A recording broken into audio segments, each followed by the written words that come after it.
Hello, my name is Aisling, and I'm from the University of Bristol, and I'm presenting on behalf of my co-authors, Emily and Marianela, on our paper Using and Appropriating Technology to Support the Menopause Journey in the UK. Menopause, or if you're in the UK, the menopause, is a transition made up of 4 stages. Premenopause, before symptoms occur. Perimenopause, when symptoms start to occur because of hormonal changes. Menopause, when periods have stopped. And postmenopause, where your last period was over 12 months ago.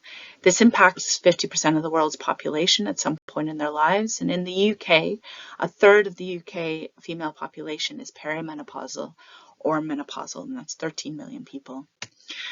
Menopause symptoms are varied, but 90% of people are impacted by these symptoms, such as irregular periods, night sweats, chills. Symptoms are individual and change over time, and of course they're impactful on people's lives, but they're also impactful on the economy, with one study showing that 1 million people in the UK had left their jobs because of the symptoms of menopause. There are opportunities for menopause technologies. By 2025, 95% in the UK will probably use a smartphone. And by 2025, femtech is expected to grow to about 50 billion USD. There are some commercial technologies available, mostly focused on hot flushes, and such as cooling clothing and cooling jewelry. But there's also some smartphone apps available, such as the Balance app for menopause. In HCI, there's some research on tracking menopause. This included tracking symptoms and cycles to promote understandings of menopause and the transitions. Also research on personalization to support individual experiences. Sarah Homeward has very interesting research where she set off to track with technology, but looked to analog tools as they were sufficient for this tracking. And she took issue with this framing of menopause as a problem that can be fixed with tech and a problem to be fixed with tech. There's HCI research that focuses on lived experience design in menopause. The social context of menopause was studied in Reddit forum menopause, and this influenced near future designs, such as a menopause hotel in Stressbile. This was researched by Lazar and Barzell. Hey all. Lived experience has shown the need for technologies that could possibly be cooling bras or story map designs to connect people socially. A qualitative study of women in Pakistan, Bangladesh, and Malaysia showed the impact of religion on attitudes and behaviors for menopause technology. And participatory design led by our co-author Marianela showed that bodily anxiety, introversion, and sleep is gold could be design focuses to support technology that focuses on the support of menopause and not fixing menopause. This led us to our research question. Although there are many research inquiries into the future technologies to support menopause and the lived experience, there's very little on current use and real-world use. So we looked to what are people currently using to support their menopause journey, and what can we learn from the real world of use for the design of future technology. We used Barzell et al.'s feminist interaction design qualities to influence this study. The study consisted of a questionnaire to determine technology use and provide a private forum, as menopause is often associated with stigma.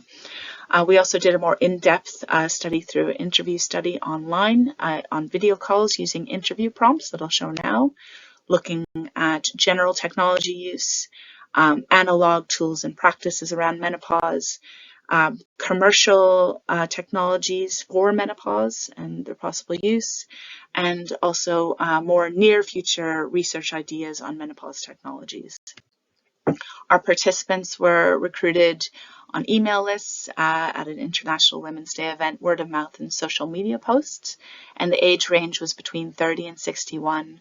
About half were in part-time work, 46 identified as female, and most in peri and postmenopause. And this table, which can be found in the paper, is from the 11 involved in our interview study.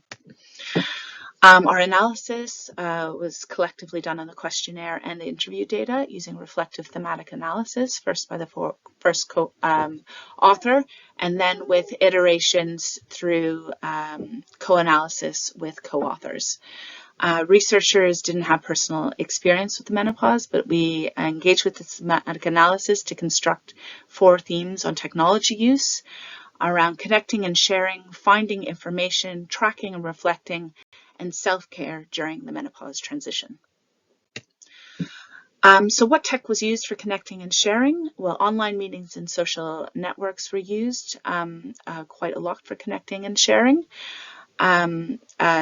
To search out and engage with finding people that were more, for Olivia's case, more people their age that could discuss things that were specific. And this was actually suggested by their general practitioner to engage in this technology use. So why were these technology used? Participants talked about loneliness, a sense of friendship and connectedness, and feeling normal, with quite a lot of lurking going on rather than connecting. So we talked about her not feeling like they're on your own, and that going online is you can find other people's experiences that might be closer to yours because everyone's menopause is different. So being able to access a variety of experiences is quite important. And this kind of feeling of trying to feel normal, or one of the participants used the term hysterical. In this case, April wanted to feel that they're not being a hypochondriac with the symptoms they were feeling.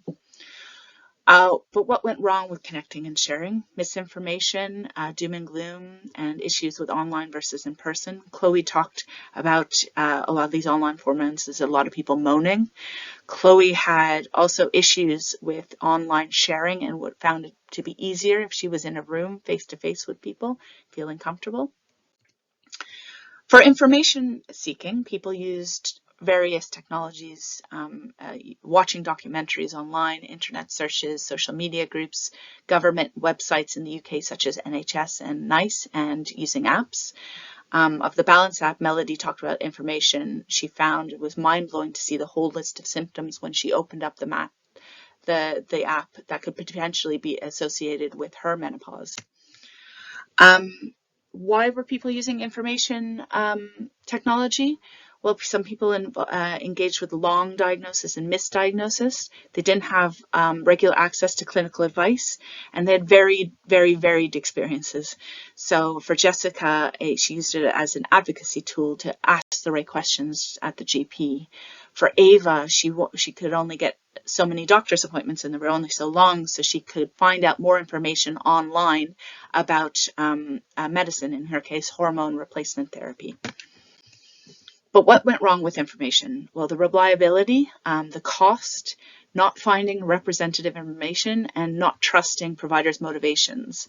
Search engines obviously have to take the results with a pinch of salt, says Chloe, how sensible they are.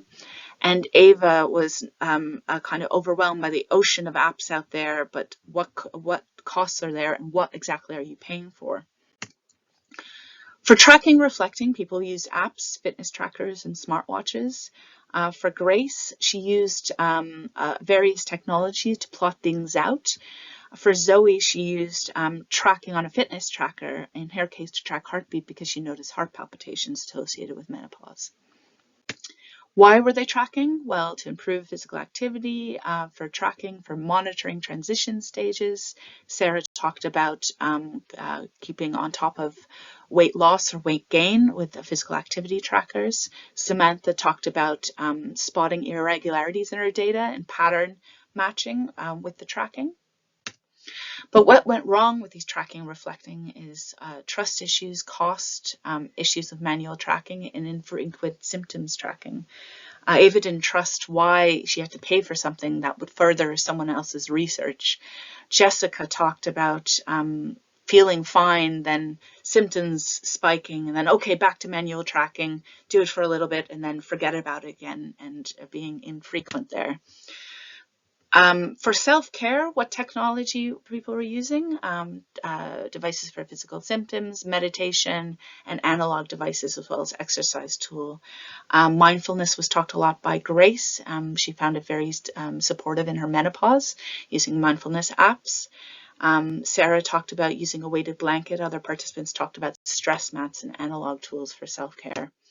Why were they using it? Managing aches and pains, peace of mind, relaxation, and for privacy reasons. Samantha talked about using technology for pains and aches, and that actually leading also to reducing the stress and anxiety about worrying about these pains and aches. For Sarah, she liked the privacy of these online and technologies for self-care because she didn't want to talk to family and friends about this. But what went wrong with self-care tech? There's inconsistent use, boredom, cost, trust. There's different approaches to menopause. Finding time for these things and developing routines is hard.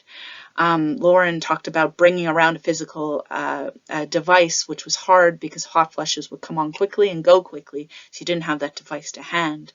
Chloe talked about being so far off, embracing it as something of a celebration, that it wasn't for her, a lot of these technologies.